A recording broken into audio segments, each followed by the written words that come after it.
Bueno, ya estoy de vuelta. Vamos a continuar.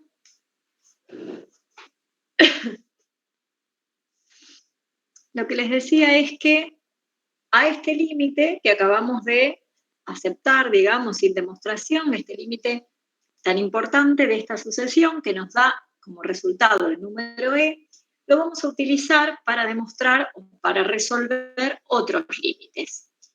En realidad se puede demostrar que si en lugar de tener una letra n, como la que tenemos acá, en lugar de esta n, fíjense que esta es la misma que la que está en el exponente. Si en lugar de esa n tenemos ahora una sucesión a sub n en el denominador y en el exponente. O sea, en lugar de n, yo les puse acá un ejemplo. Si tuviéramos n al cuadrado, pero lo mismo que está en el denominador está en el exponente. Y resulta que el límite de esa sucesión a sub n, cuando n tiende a infinito, nos da más infinito o menos infinito, se demuestra que ese límite sigue dando el número e. A ver si se entiende lo que estamos diciendo acá. Estamos diciendo que no es necesario que en el denominador y en el exponente esté sí o sí el número n, el número natural n, sino que puede haber cualquier otra expresión, cualquier otra sucesión, pero que tiende a infinito. Estamos diciendo que cuando n tiende a infinito, esto que está acá tiende a infinito. Y esto que está acá tiende a infinito porque es lo mismo. O también podría tender a menos infinito. Y ese límite nos sigue dando el número e. Entonces, por ejemplo, vamos al primer ejemplito que les puse acá abajo. ¿Cuánto nos va a dar el límite cuando n tiende a infinito de la sucesión? 1 más 1 sobre n cuadrado elevado a la n cuadrado. ¿Qué les parece? ¿Qué va a dar este límite? El número e, profe, porque nunca lo va a sobrepasar. Va a ser el número e. ¿Por qué? Porque ¿qué dice esta propiedad 1, esta observación 1 que está acá? ¿Cuándo nos da el número e?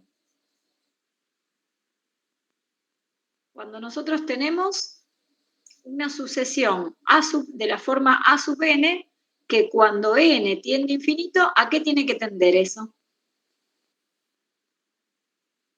Esto que está acá, chicos, tiene que tender a más infinito o a menos infinito. ¿Quién es para nosotros el an en este caso?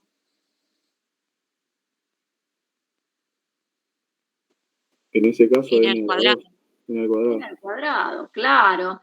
Y si n tiende a infinito, porque acá dice que n tiende a infinito. O sea que yo acá repito que n tiende a infinito. ¿A qué tiende n al cuadrado? Menos e. No, n al cuadrado. Si n tiende a infinito, infinito al cuadrado, ¿qué te va a dar? ¿Pero no era que cuando daba infinito al cuadrado se invertía el signo? ¿O me estoy confundiendo? No, te estás confundiendo. Ah, bien. No. Yo estoy preguntando, fíjate que acá no tiene nada que ver con el número e. Si vos tenés que n tiende a infinito, y yo te pregunto, n al cuadrado, ¿a qué tiende? Infinito. Infinito, porque es infinito por infinito. Infinito por infinito, infinito. A ver, esto que está acá arriba, que es el n al cuadrado, tiende a infinito. Y esto también. Entonces, este es un caso particular de este límite que tenemos acá, donde el an es n al cuadrado. Y como acá se cumple que el límite de an cuando n tiende a infinito es más o menos infinito, que es esto que está acá, esta propiedad dice que entonces ese límite da el número e. O sea, yo para asegurarme de que esto me da el número e, tengo que probar que lo que está tanto en el denominador como en el exponente, que tiendan a infinito o a menos infinito. Por ejemplo, en el segundo, yo acá tengo que este límite me da el número e, ya está hecho el resultado. ¿Por qué estoy seguro de que va a dar el número e? ¿Por qué da e? Porque yo lo que tengo acá arriba, en el exponente, es lo mismo que lo que tengo acá abajo, es exactamente igual. ¿Y a qué tiende? ¿A qué tiende 3n? Si n tiende a infinito. 3, por algo que tiende a infinito, ¿a qué tiende? A infinito. A infinito, a infinito. Entonces, como esto que está acá tiende a infinito y esto tiende a infinito, ese límite da el número e. ¿Se entiende un poco más?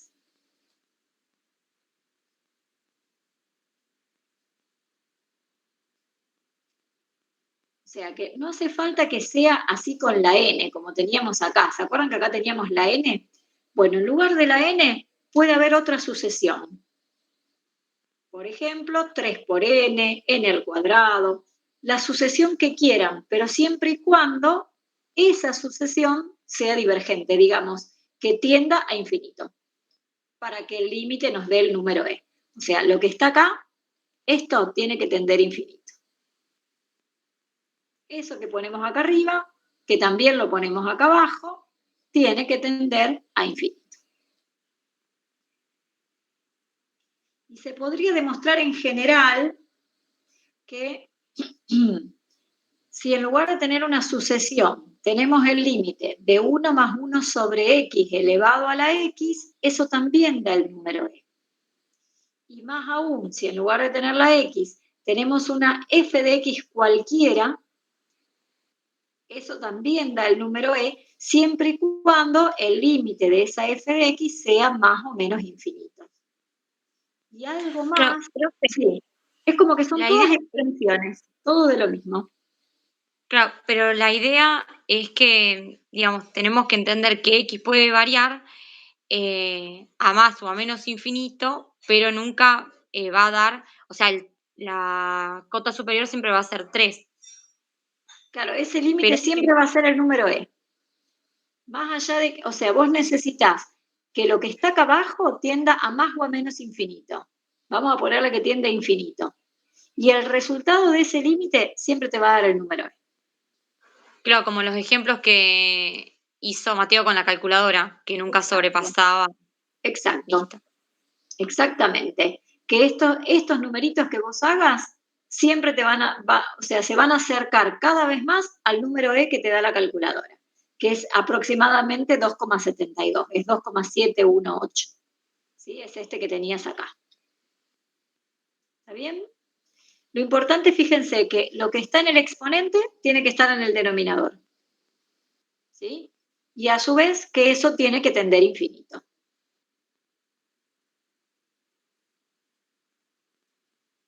Que no sé si esto se guardó. Vamos a guardar todo esto. Me olvidé de guardarlo. A ver si se guarda y no perdemos todo lo que escribimos. Así después se lo subo ya completo. Ahí está. A ver. Acá hay otro caso más, que una propiedad más, que la van a trabajar en la clase de práctica. A ver si lo podemos hacer acá. Miren cómo van a trabajar ustedes en práctica. A ustedes les van a dar, por ejemplo, un ejercicio de este tipo. A ver, yo les decía recién que el límite tiene que ser de la forma 1 más 1. ¿Se acuerdan que acá abajo decía f de x? Que tengo que tener una función. Y en el exponente, ¿qué teníamos que tener? ¿Alguna representación de n, infinito? Sí, en realidad si abajo pongo f de x, lo mismo. El mismo F de x, lo mismo. Y a su vez, que esto que está acá tiene que tender a infinito. ¿Está? Pero es importante esto de que tienen que ser exactamente iguales. Entonces, ¿qué pasa si yo tengo el límite de 1 más 2 sobre n elevado a la 3n? Esto no es lo mismo que lo que tengo acá. No puedo aplicar esto para que me dé el número e. ¿Sí? Se ve que acá no hay un 1, que este 3n no es lo mismo que esta n que está acá abajo, que acá hay un 2 que me está sobrando. Entonces voy a tener que trabajar mucho esto algebraicamente para poder llegar a aplicar que este número, que este límite nos da algo similar al número e. Resulta que una de las indeterminaciones que ustedes vieron cuando vieron todos los límites indeterminados era esta. Era la indeterminación del tipo exponencial, donde lo que estaba en la base tiende a 1 y lo que está en el exponente tiende a más infinito o a menos infinito.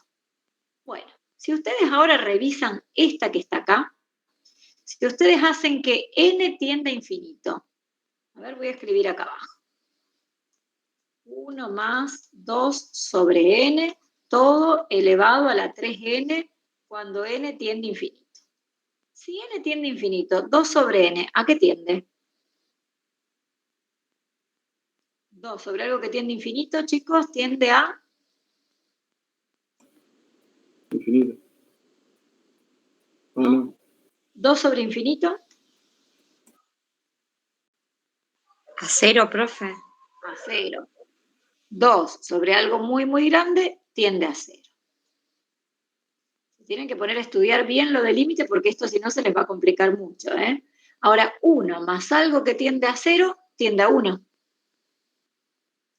Y 3 por n, si n tiende a infinito, 3 por algo que tiende a infinito, esto tiende a infinito. Y entonces, esto que está acá no es otra cosa que una indeterminación, ¿de qué tipo? Y justamente del tipo, algo que tiende a 1 elevado a algo que tiende a infinito. Bueno, este tipo de indeterminaciones, en general, nos va a dar de la forma, se va a poder romper con el número e, nos va a dar e a la algo. ¿Sí? Fíjense que teníamos 1 más 2 sobre n, todo elevado a la 3n, cuando n tiende a infinito. Cuando hice el estudio de a qué tiende esto que está acá, tiende a, y esto tiende a, cuando lo estudio por separado veo que la base tiende a 1 y que el exponente tiende a infinito. Entonces eso se va a llamar indeterminado del tipo 1 elevado al infinito. ¿Cómo hacemos para romper esa indeterminación? Vamos a ver el truco que vamos a hacer. Y después vuelvo a las propiedades con letras. Bueno, lo primero que vamos a hacer es lo siguiente. Nosotros necesitamos que arriba de la n aparezca un 1. ¿Se acuerdan que acá sí o sí hay un 1? Arriba de la f de x o de la n, de la sub n, de lo que fuera, siempre es 1 más 1 dividido algo, dividido una f de x, una f de n. Y yo acá no tengo un 1, tengo un 2.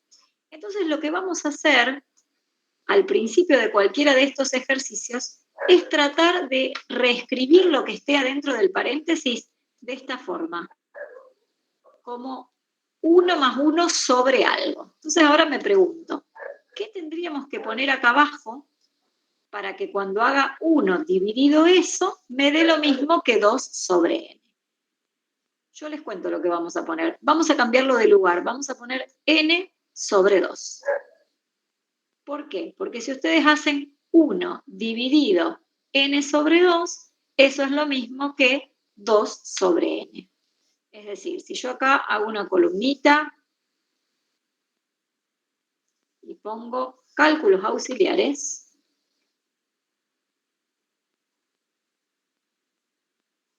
entonces si hago 1 dividido n sobre 2, esa cuenta me va a dar lo mismo que 1 por 2 sobre n, porque la división de fracciones se transforma en producto y la de abajo se invertía. ¿Se acuerdan de eso?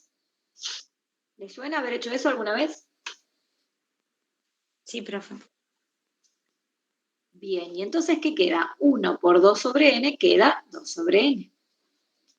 Fíjense, estamos diciendo que 2 dividido n, que justamente es lo que tenemos acá, es exactamente lo mismo que 1 dividido n sobre 2. Entonces, ¿qué hacemos? Donde diga tal número dividido n, vamos a poner 1 dividido y el numerito es como que se pasa abajo. Este 2 que está acá arriba se pasa abajo dividiendo. Quedó acá abajo. ¿Se entendió cómo es el truco? Eso es una estrategia, es una cosa algebraica, digamos. ¿Me siguieron hasta ahí? Sí, profe. Bien. ya estamos un poco más cerca. Eso es lo primero que hay que hacer para que aparezca el 1 de acá arriba, este 1 que está acá. Ahora, ¿qué nos gustaría que diga acá arriba en lugar de 3n? N sobre 2. N sobre 2. Bien. Entonces yo voy a hacer lo siguiente. Voy a dejar el n y voy a poner el 3 un poquito más lejos. N por 3 es lo mismo que 3 por n. Como yo quiero que me aparezca el n sobre 2, yo voy a poner n dividido 2 y por 2. ¿Se puede hacer eso? 3 por n es lo mismo que n dividido 2 por 3.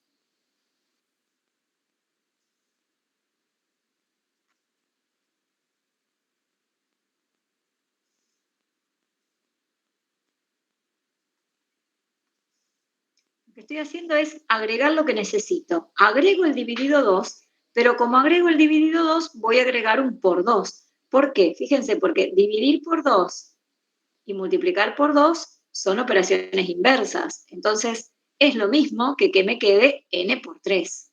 ¿Se ve que estoy agregando un 2 multiplicando y un 2 dividiendo? Sí, profe. Bien, y entonces ahora fíjense, voy a agregar unos corchetes acá y voy a hacer lo que se llama potencia, voy a usar la propiedad potencia de otra potencia. ¿Por qué? Porque en potencia de otra potencia se multiplican los exponentes. Fíjense que yo acá tengo un producto en los exponentes. Uno va a ser n sobre 2 y el otro va a ser 2 por 3. Entonces, como estaba todo multiplicando arriba, yo estoy usando esta propiedad que está acá. A ver, se las voy a escribir acá. ¿Ustedes recuerdan esto de la secundaria? A elevado a la m elevado a la n es igual a la m por n. Potencia de potencia se multiplican los exponentes. O sea que si yo tengo un producto en el exponente, es lo mismo que hacer potencia de potencia. Bueno, entonces, ahora, lo que acá hacía de letra m, que es el primer exponente, acá sería este, el n sobre 2. Y lo que me quedó afuera del corchete sería el otro exponente, 2 por 3. ¿Por qué se me ocurre hacer esto? Porque ahora fíjense cómo nos va a quedar. Esto lo van a trabajar mucho en clase de práctica el miércoles, ¿eh? Me va a quedar 1 más 1 sobre, y ahí voy a poner en rojo lo que me quedó acá abajo, que era n sobre 2, cierro paréntesis, elevado a la n sobre 2, y todo eso me quedó elevado a la 2 por 3, pero 2 por 3 ya lo puedo resolver, es 6, ¿no?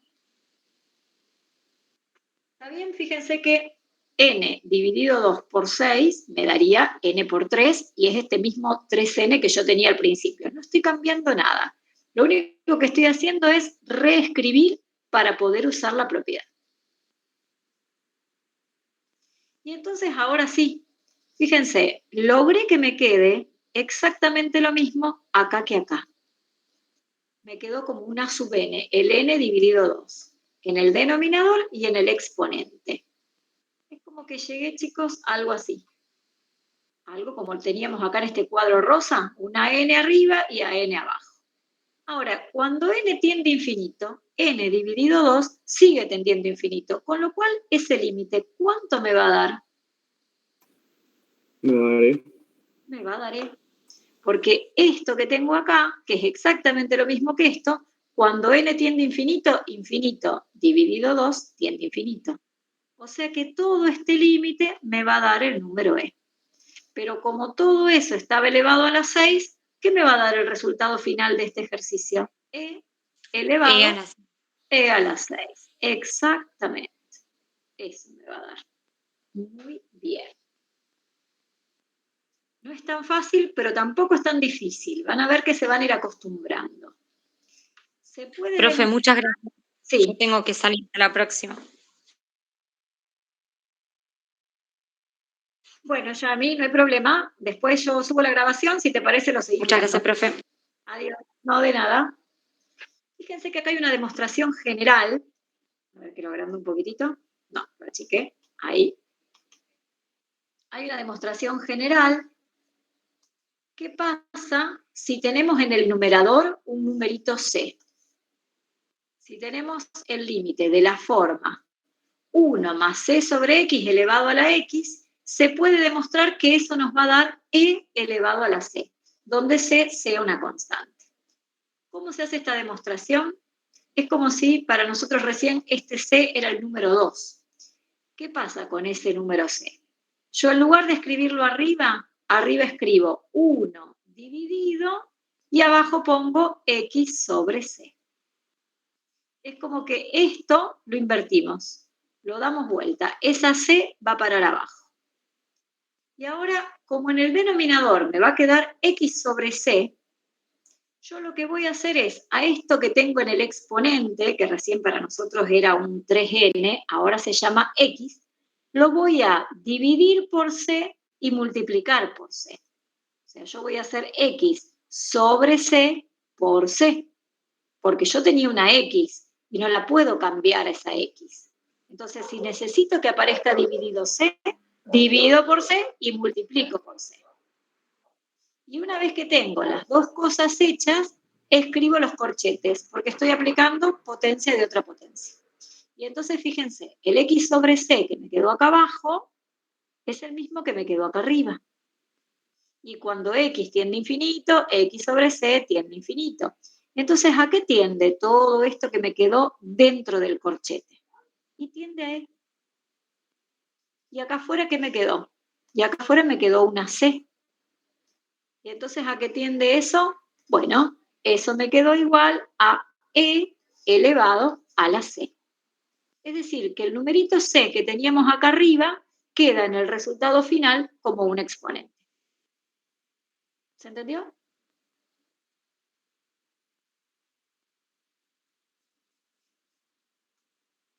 Hago un último ejemplo acá.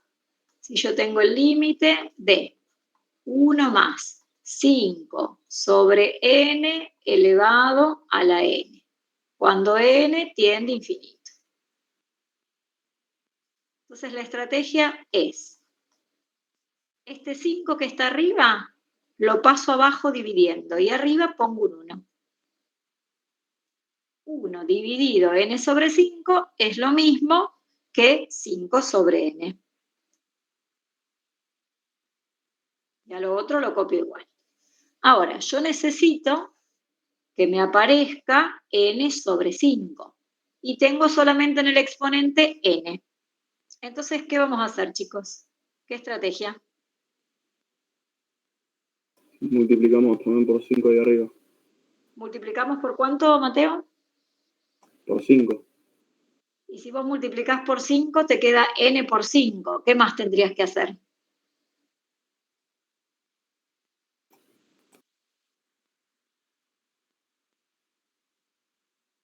A vos te tiene que seguir quedando n. ¿Qué le hacemos a ese n?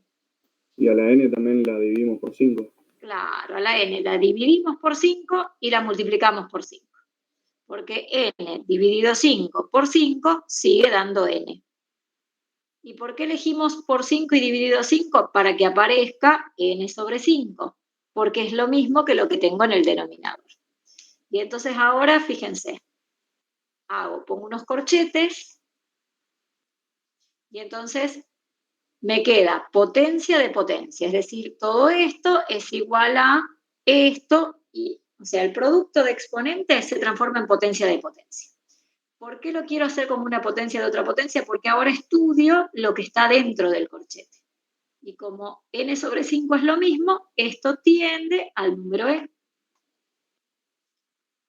Fíjense que n sobre 5 tiende a infinito, ¿no? Por eso sé que eso tiende a e. ¿Y entonces qué me va a dar el resultado? Me va a dar e a la ¿cuánto? A la 5. A la 5. Y entonces, esto que hicimos recién en general, lo demostramos para un caso en particular. Cuando arriba hay un 5, me queda e a la 5. ¿Sí? Acá hay otro caso particular. Cuando hay un menos acá, este menos sería lo mismo que hacer límite de 1 más menos 1 sobre x elevado a la x, cuando x tiende a infinito. S menos 1 viene a ser como el valor de C. Entonces, como ya demostramos que el límite de 1 más C sobre X a la X da igual a E elevado a la C, yo acá ya puedo poner directamente que esto va a ser E elevado a la menos 1.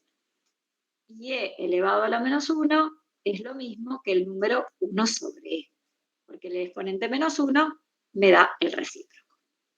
O sea, este sería otro caso particular con el valor C igual a menos 1. Ustedes en un ejercicio pueden aplicar directamente que este límite va a dar E a la C o lo pueden hacer paso a paso como hicimos recién. Bueno, esto lo van a trabajar mucho con Natalia el miércoles. Así que traten de no perderse esa clase porque van a practicar cómo ir haciendo estas estrategias para resolver los límites. Bueno, y ahora sí, paso a la definición de serie. Vamos a la serie numérica. Vamos a dejar un ratito las sucesiones y una serie viene a ser como, es una especie de suma de los términos de una sucesión. ¿Vieron que dijimos que una sucesión tiene infinitos términos, ¿no? Porque el dominio eran los números naturales, que son infinitos. Entonces lo que vamos a hacer es sumar los infinitos términos de una sucesión. Esa suma no va a ser como una suma cualquiera, porque en realidad las sumas que conocemos nosotros son con una cantidad finita de números. Entonces vamos a implementar esta especie de símbolo que se llama símbolo sumatoria, que ustedes lo conocen de Introducción a la Matemática, y vamos a poner dentro del símbolo sumatoria al término general de la serie, a la sub n. ¿Y desde dónde hasta dónde vamos a sumar? Bueno, desde el primer término, o sea, de cuando n vale 1, hasta el infinito, los infinitos términos de la sucesión. Entonces eso sería como hacer A1 más A2 más A3 más puntos suspensivos, porque no sabemos cuál sería la sub n, y después seguimos con puntos suspensivos porque son infinitos los términos. Noto acá, tenemos infinitos términos. Yo les aclaré acá al lado que entonces no es una suma ordinaria. Entonces, nosotros vamos a estudiar qué pasa con el límite de esta suma cuando n tiende a infinito. Como son infinitos los elementos de esta suma, vamos a calcular otra vez un límite. Pero para eso nos vamos a armar una nueva sucesión. Y ahí vendría como la parte más difícil de las series, esta parte teórica. ¿Cómo es la sucesión que nos vamos a armar? Vamos a formar lo que se llaman las sumas parciales. ¿Qué serían sumas parciales? Bueno, sumar una determinada cantidad de términos, una cantidad finita. Entonces yo voy a llamar suma 1 o S1 a la primera suma parcial. ¿Quién sería la primera suma parcial? La que yo tomo solamente el primer elemento. La S1 va a ser la que está formada solamente por el A sub 1. O sea que tomo el primer elemento y voy a decir, bueno, esta es la suma 1. Ahora, ¿quién sería la suma 2? La suma 2 yo voy a sumar a 1 más a 2. Entonces voy a sumar los dos primeros y a la suma de esos dos la voy a llamar la suma parcial 2 o la segunda suma parcial. Después voy a armar lo que llamo la S3, la suma 3. Para la suma 3 yo voy a poner a 1 más a 2 más a 3. Esa va a ser mi suma 3. ¿Se entiende cómo funciona, chicos? Sí. Bien. ¿Quién va a ser la suma enésima? La Sn. Va a ser la suma de los n primeros términos. Esa va a ser la Sn. ¿Y qué voy a hacer una vez que yo arme todas esas sumas? Bueno, voy a armar con esas sumas una nueva sucesión. Entonces, en mi nueva sucesión, lo que yo voy a ir poniendo van a ser cada uno de esos resultados de las sumas. La S1, después voy a poner la suma 2, después voy a poner la suma 3, la suma 4, y así sucesivamente. Voy a poner la suma enésima, después voy a poner la suma n más 1, porque voy a sumar los de n más 1 primeros elementos. ¿Y cuántas sumas voy a tener? Y voy a tener infinitas, porque la sucesión no termina nunca, porque tiene infinitos elementos. Entonces me voy a armar lo que estoy llamando, lo que sería la sucesión de las sumas parciales, que es esta que está acá. Es una nueva sucesión, como dice acá. Nueva sucesión. Esa sucesión no es otra cosa que la sucesión de las sumas parciales. Y como es una sucesión, ¿qué voy a hacer? Y le voy a calcular el límite cuando n tiende a infinito. Es decir, que voy a hacer el límite del término general de esta nueva sucesión cuando n tiende a infinito. Fíjense que ese n es la suma de los n primeros términos. Si n tiende a infinito, yo voy a estar sumando de alguna forma los infinitos términos. Como son infinitos, no los puedo sumar a todos. Entonces, ¿qué hago? Hago el límite cuando n tiende a infinito de la suma parcial enésima. ¿Qué puede pasar con ese límite? Puede pasar que me dé más o menos infinito, puede pasar que me dé un determinado número o puede pasar que no exista. ¿Está bien? Que es lo mismo que lo que pasó cuando estudiamos el límite de las sucesiones comunes. Bueno, si el límite existe, voy a decir que la serie es convergente y que converge a ese número que me dio el límite. Ahora, si el límite no existe, pero porque me da más infinito o menos infinito, es decir, que cuando calculo el límite me da infinito, por ejemplo. Bueno, voy a decir que la serie es divergente, porque la sucesión de sumas parciales diverge. Entonces voy a decir que la serie es divergente. Y si en cambio ese límite no existe, pero porque no da un número finito, ni tampoco da infinito menos infinito, voy a decir que la serie es oscilante. Y ahí tenemos las tres definiciones. ¿Se entiende cómo funciona? Yo le calculo el límite cuando n tiende a infinito a la suma parcial enésima. O sea, le estoy calculando el límite a la sucesión de las sumas parciales. Si ese límite existe y me da un número, que ahora ese número no lo voy a llamar L de límite, lo voy a llamar S. ¿Por qué lo voy a llamar S? Porque si ese límite existe, es la suma de la serie. Por eso el límite se va a llamar S y representa, en este caso, la suma de la serie. Entonces, la serie va a ser convergente y converge a su suma. Si en cambio el límite me da infinito, voy a decir que es divergente. Y si estamos en ninguno de los dos casos, voy a decir que es oscilante. Acá está sintetizado.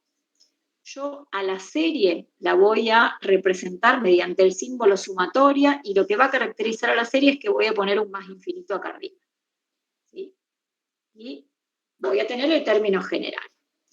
Entonces, una manera de abreviar el hecho de que la serie converge, vamos a decir que la sumatoria de todos los elementos nos da el número L.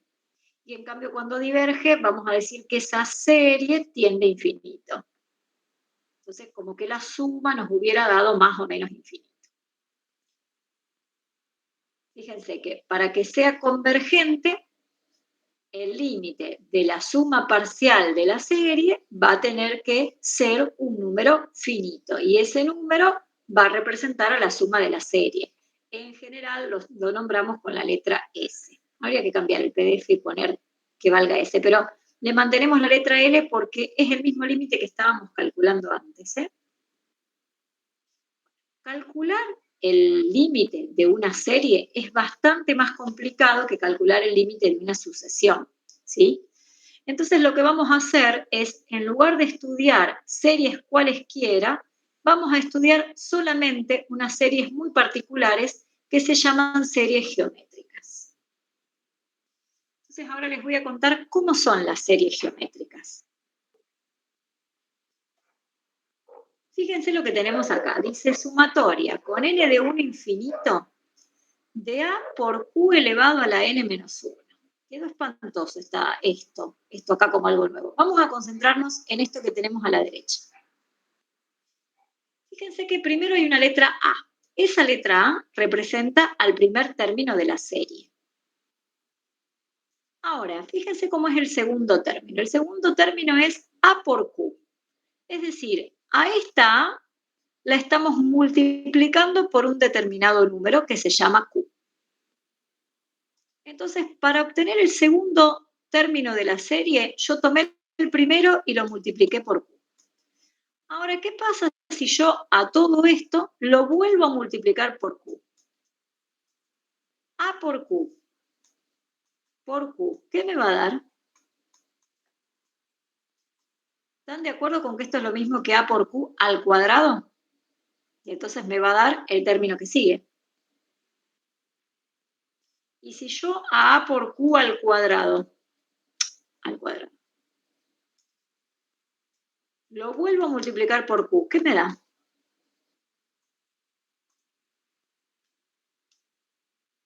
A por Q al cubo. A por Q al cubo, que es el próximo que tengo ahí. Es este. O sea que, ¿cómo son las series geométricas? Bueno, las series geométricas tienen esta característica. Cada término se puede obtener a partir del anterior multiplicando siempre por una constante. Vamos a hacer ejemplos, porque esa simbología siempre les cuesta mucho. Y un ratito y cortamos, ¿eh? Pero nos quedamos un ratito más. Voy a hacer acá ejemplos de series geométricas. Ese número Q que aparece ahí se va a llamar razón de la serie. Ahora vamos a ver por qué se llama razón.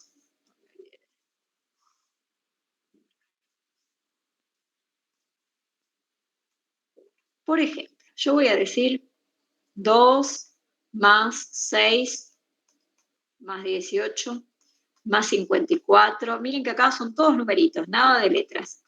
Y yo les afirmo que esta es una serie geométrica. ¿Por qué? Para obtener el segundo término, ¿por cuánto multipliqué el primero? Por 3. Por 3. Para obtener el tercero, ¿por cuánto multipliqué el segundo? 3. Ahora, de 18 para pasar a 54, por 3. Bueno, ¿por qué es una serie geométrica? Porque cada término se obtiene a partir del anterior multiplicando siempre por un mismo número. ¿Sí? Ese número es el que en los símbolos de recién se llamaba Q. Se llama razón de la serie. ¿Por qué lo llamo razón? Vamos a pensarlo ahora de otra manera. Hagamos, esto sería mi A sub 1, esto sería mi A sub 2, esto es mi A sub 3 porque es el tercer elemento, el A sub 4. Si yo lo pienso como una sucesión, ¿no? A1, A2, A3, A4 y los estoy sumando. Hagamos A2 dividido a 1. Esto sería 6 dividido 2. ¿Qué me da? Me da 3, ¿no? O sea que el segundo término se puede expresar como el A1 multiplicado por 3. Ahora yo voy a tomar el A3 y lo voy a dividir por el A2. Estoy haciendo divisiones de A2 dividido a 1. Después voy a tomar A3 dividido a 2. A3 es 18. A2 es 6. ¿Cuánto me da 18 dividido 6?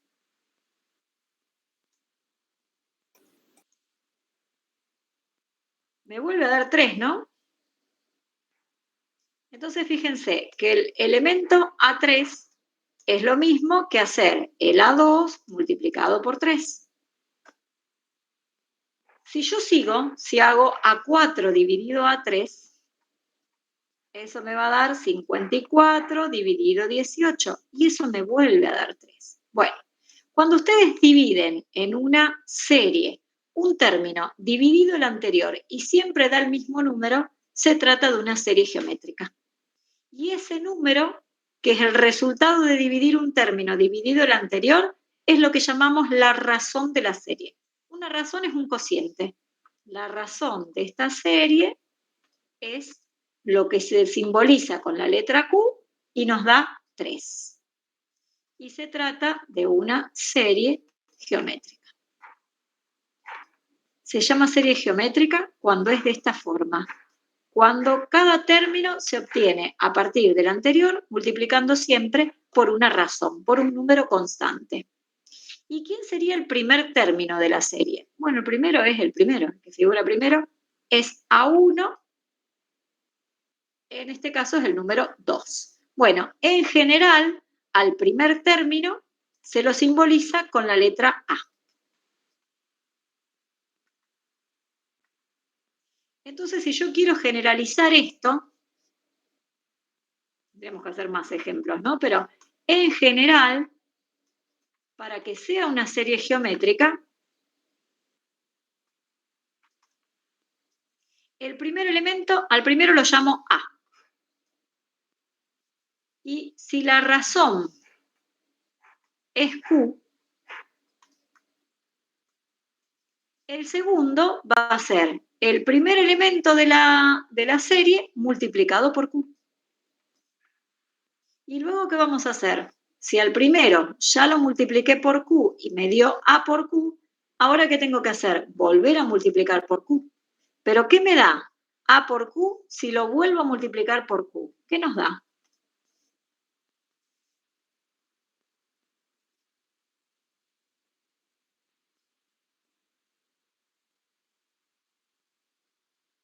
A por Q me va a quedar A por Q al cuadrado, porque estoy haciendo A por Q por Q. Y si lo multiplico una vez más, ¿qué me va a quedar? A por Q al cuadrado por Q, Q al cuadrado por Q, me queda Q al cubo. Y esa viene a ser como la fórmula general de una serie geométrica, que es esta que tienen acá. A más A por Q, más A por Q al cuadrado, más A por Q al cubo, etcétera, etcétera. Que en símbolos se escribe de esta manera, porque fíjense que si arrancamos desde n igual a 1, a la q la vamos a tener que elevar a la n menos 1. Para cuando a la n la reemplacemos por 1, 1 menos 1 nos va a dar 0 y q a la 0 da 1. Y a por 1 nos da a, nos va a dar este primer elemento. En cambio, cuando n valga 2, me va a quedar q a la 2 menos 1 y 2 menos 1 da 1 y me da este 1 que está acá. O sea, este se obtiene cuando n vale 1. Este se obtiene cuando n vale 2. Este se obtiene cuando n vale 3. Fíjense que el exponente de la q es siempre 1 menos que el valor de n. A mí no me estaría interesando tanto que se aprendan esta simbología del símbolo sumatorio. Sí que lo sepan usar. Porque si a mí ahora me dicen que yo estudie esta serie, yo tengo que saber cómo utilizar el símbolo sumatoria para poder escribir los términos de la serie. Hay ejercicios donde les van a pedir que ustedes escriban los 3 primeros términos, los 4 primeros términos, y entonces, ¿qué van a tener que hacer? Van a tener que arrancar dándole a n el valor primero que diga acá, que podría ser 1 o podría ser otro número. En este caso dice n igual a 1. Entonces ustedes dicen, si n vale 1, entonces, ¿quién es 3/5 elevado a la n menos 1? Bueno, en la n escribamos directamente el 1. Y 1 menos 1 nos da 0. Entonces me queda 3/5 elevado a la 0. Y todo número elevado a la 0, ¿cuánto da? 1. 1. O sea que el primer término de esta serie va a ser el 1. Más. Vamos a escribir el segundo término. Vamos a n reemplazarlo por el valor 2. Entonces yo voy a poner 3/5 elevado a la, y ahora voy a poner 2 menos 1. Pero 2 menos 1 me da 1. Y 3/5 elevado a la 1, ¿cuánto da?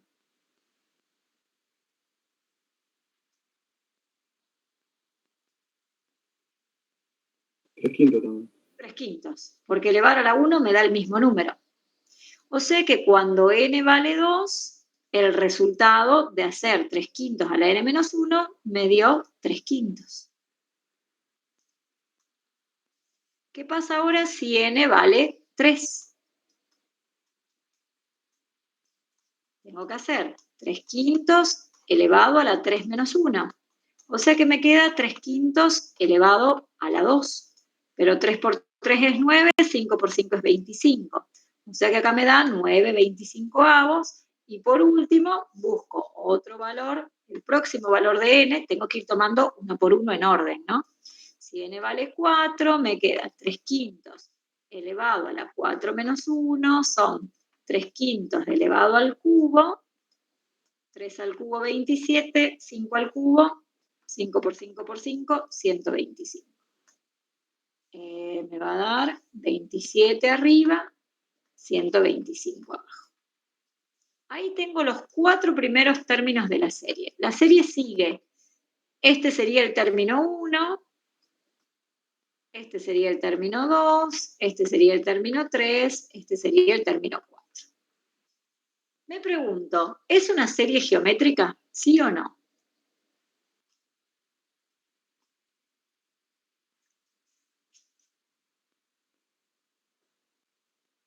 Creo que no se podría considerar serie geométrica porque no estarías siendo multiplicado siempre por una misma razón, ¿puede ser? Y vamos a probar cómo te das cuenta. A ver, ¿cuál sería esa razón? Si hubiera una razón, ¿cuál tendría que ser? Fíjate por cuánto multiplicás al 1 para que te dé 3/5.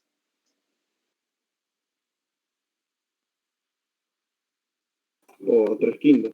Por 3/5. Y ahora a 3/5 multiplicalo por 3/5. ¿Qué te da?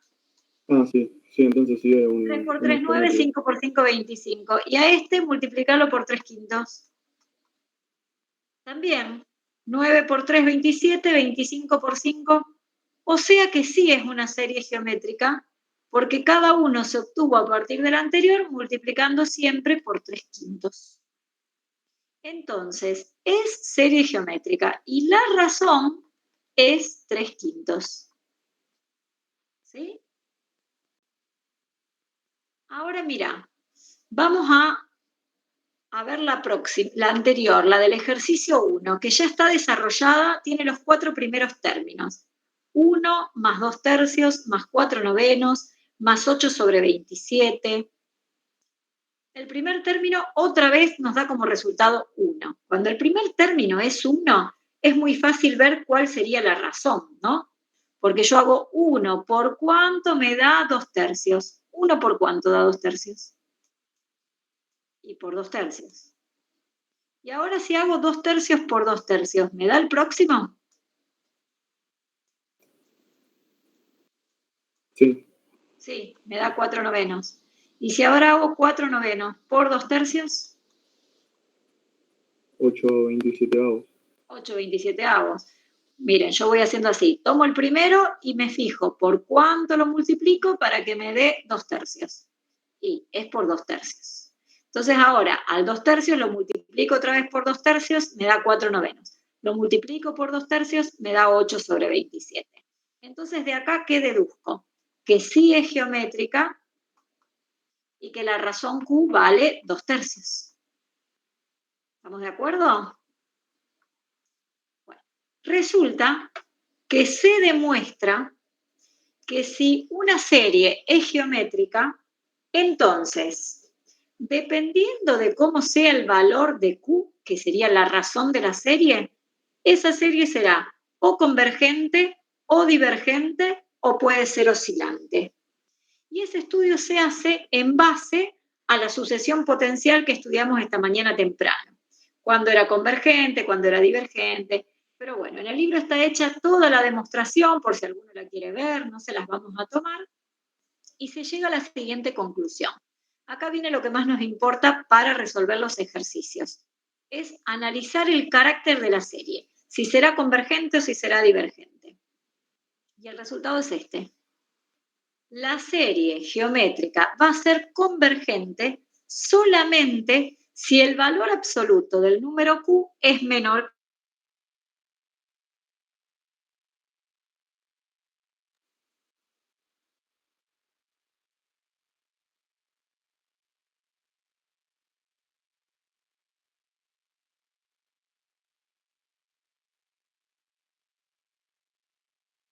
Profe, se te cortó, ¿no?